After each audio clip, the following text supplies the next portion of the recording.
Olá a todos que acompanham o quadro Expostos. Não é a primeira vez que eu vou falar sobre um tipo de vazamento de dados, mas sempre que eu falo, seja aqui no quadro Expostos, seja lá no Instagram, @ps.priscilasantana, eu costumo receber perguntas de Priscila, como que isso faz parte da minha vida, ou como que isso se enquadra dentro da minha vida? As pessoas elas têm uma dificuldade de entender qual é a relação do incidente de segurança, da violação de dados pessoais, com a vida delas. Então eu resolvi trazer os dois casos que estão em super repercussão nacional, que tem relação com isso e que é mais fácil de a gente relacionar com as nossas vidas. E um deles tem relação com o vazamento de dados de um processo que tramitava em segredo de justiça, ou seja, ele era sigiloso e as pessoas, enfim, a mídia teve acesso a como esse processo judicial estava acontecendo.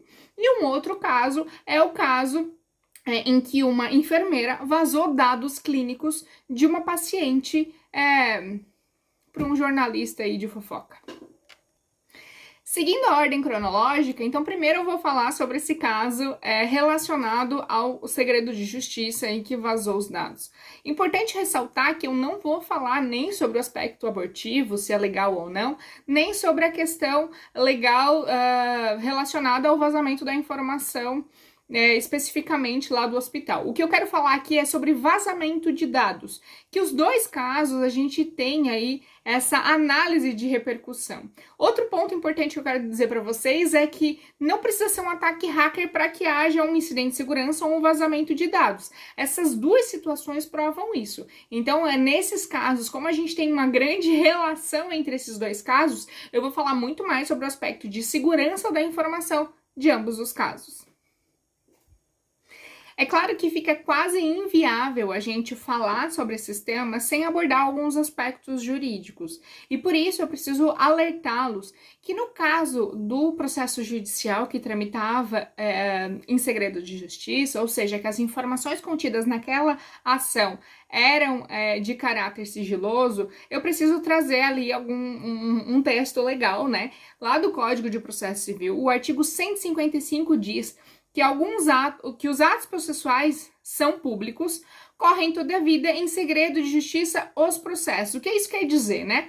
Que, no âmbito geral, todo processo ele é público, ou seja, qualquer pessoa pode ter acesso àquele trâmite processual. Agora, em alguns casos específicos, lá previstos no artigo 151 do Código de Processo Civil, a gente tem um rol que determina quais casos vão tramitar em segredo de justiça. Inciso 1, os que exigirem o interesse público, ou seja, se o Estado entender que aquele caso ele deve tramitar em segredo de justiça, eles vão determinar. E no item 2 diz que os que dizem respeito a casamento, filiação, separação dos cônjuges, conversão desta em divórcio, alimento e guarda de menores. Quando a gente fala de um aspecto abortivo, não tem relação direta com isso, mas eles correm sim em segredo de justiça, até porque ele é um assunto de grande repercussão e pode causar ali alguma dificuldade para aquela pessoa que busca esse acolhimento, principalmente porque nesse caso em específico, a gente está falando de um aborto de uma vulnerável, ou seja, de uma menor de idade, e que tinha sofrido estupro. Então ela já tinha sofrido uma série de frustrações e dificuldades anteriores, e que aí sim justifica o segredo de justiça. Mas o artigo do Código de Processo Civil não acaba aqui, tem um parágrafo único que diz: o direito de consultar os autos e pedir certidões de seus atos é restrito às partes e aos seus procuradores. O terceiro que demonstrar interesse jurídico pode requerer ao juiz certidão de dispositivo da sentença, bem como o inventário e partilha resultante, no caso da separação ali que antigamente era chamado de desquite. Nem vou entrar no mérito aqui, que existem muitas legislações no Brasil que estão desatualizadas, que é o caso da palavra desquite no nosso país. Mas o que eu preciso esclarecer para vocês é que, como se tratava então de um assunto, né, que tinha toda uma situação ali complicada, ele deveria sim estar em segredo de justiça, mas várias informações do processo foram vazadas, não se tem ainda uma explicação de como isso aconteceu. Pode ter sido por meio de profissionais que trabalhavam, ou quer dizer, funcionários, colaboradores dos tribunais, pode ter sido por meio dos próprios advogados que resolveram fazer essa repercussão. De qualquer forma, independente do meio que houve esse vazamento, ele é ilegal, tá? Essas informações não deveriam vir a público. De quem é a pessoa, quem é a menina que estava sofrendo com toda essa situação, a mãe foi procurada, e como que se tem acesso a essa mãe, né? Como que se tem acesso a tantas informações detalhadas do que foi dito em audiência.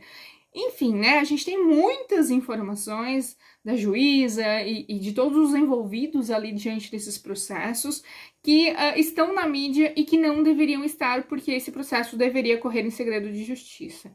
E no segundo caso, que a gente já sabe, né?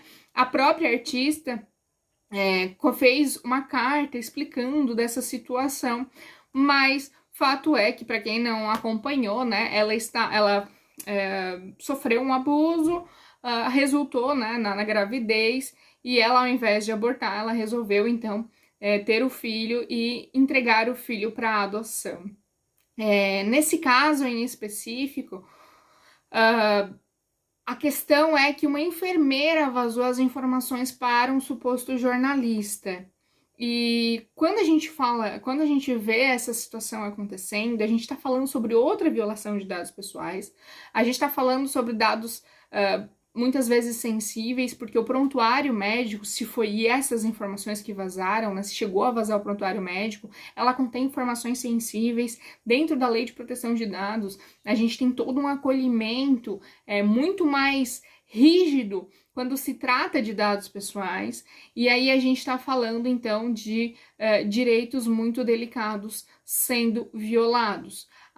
Com certeza, e eu espero, né, que isso, eu confesso que eu ainda não vi nada nesse sentido, que a enfermeira tenha sido demitida e que ela sofra as consequências legais sobre este vazamento, porque nesse caso, a funcionária que expôs informações relacionadas ao trabalho dela.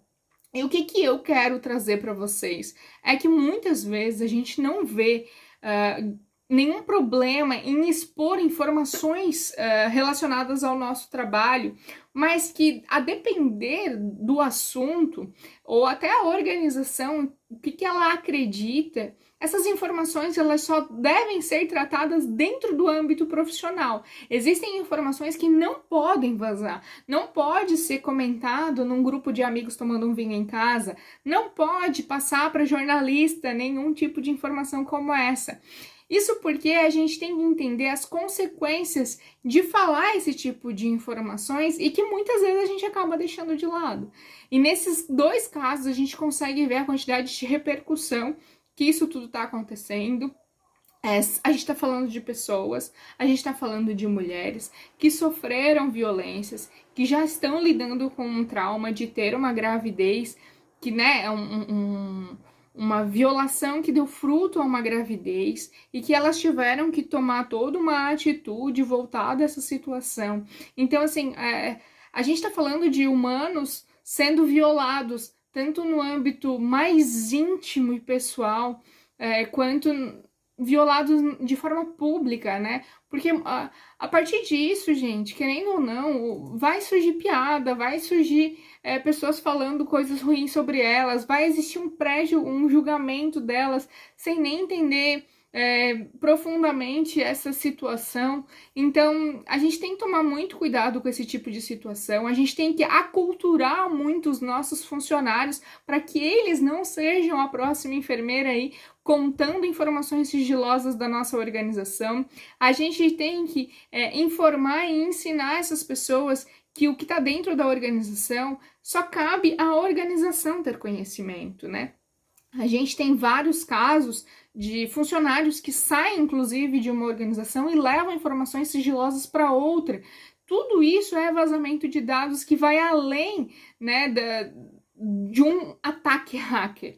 Então, a cultura, acima de tudo, é uma questão, mas a gente também tem que falar da questão ética e ela precisa ser relembrada e avaliada constantemente por todas essas organizações. Eu espero que esses dois casos tenham um desfecho positivo, no caso, que as pessoas que fizeram isso, né, paguem, e que as duas pessoas que estão sofrendo com toda essa situação, mais que todo mundo aí, que foram as pessoas violentadas, né, em todos os aspectos, elas possam ser acolhidas da melhor forma por aqueles que realmente amam elas, tá bom?